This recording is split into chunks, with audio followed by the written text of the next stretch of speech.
Hi everybody, my name is Brian Hollop and I got another poem to share with you.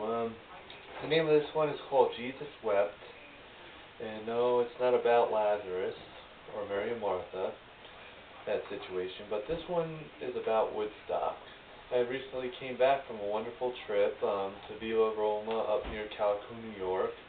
And while I was up there, I visited the Museum of Bethel Woods, which pretty much has a museum dedicated to the 1960s in Woodstock. And while I was there, I really got a full understanding of what happened during Woodstock, and it was just how people got together to protest Vietnam and to just protest the discrimination that happened between women and between blacks and whites, and it was just a time when people were fighting for their rights, and which was a good thing. But however, the Woodstock was also declared almost a disaster because a lot of people were left hungry and starving, and also they got into a lot of sin. There's a lot of people today who went to Woodstock who are still on drugs and who are still abused, who are wounded and hurt, and I just wanted to let you know that Jesus cried for you when it rained, and He is still crying for you now that you just turn back to Him and repent. And you know that Woodstock actually took place in the town of Bethel. You know what Bethel means? It means the house of God.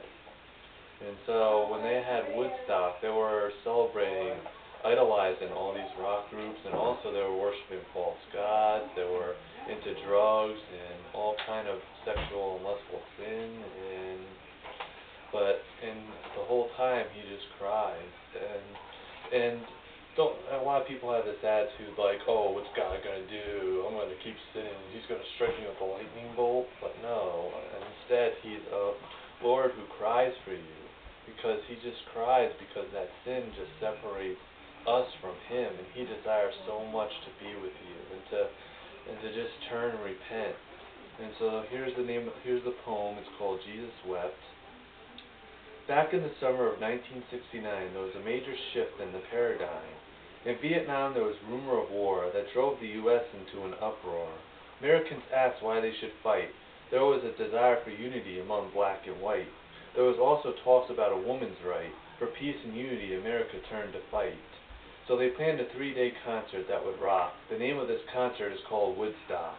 People were searching for love and peace, and for the war in Vietnam to cease. In the town of Wallkill, it was planned for the need, but due to protests to a farm in Bethel, it continued to proceed. The reason for the gathering was good, but people ended up not living like they should.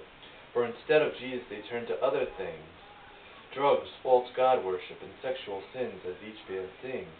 The tears from heaven came down because of all the sin that happened on the ground. People continued to defy the rain, and continued in their sin that was insane. People became so misguided and confused from all the sin and being drug abused. As those tears from heaven continued to come down, each band continued with a different sound. Woodstock was almost a disastrous event. People were starving and ready to die in their tents. But the Lord put compassion in other people's hearts, prepare food, provide shelter, and do their parts.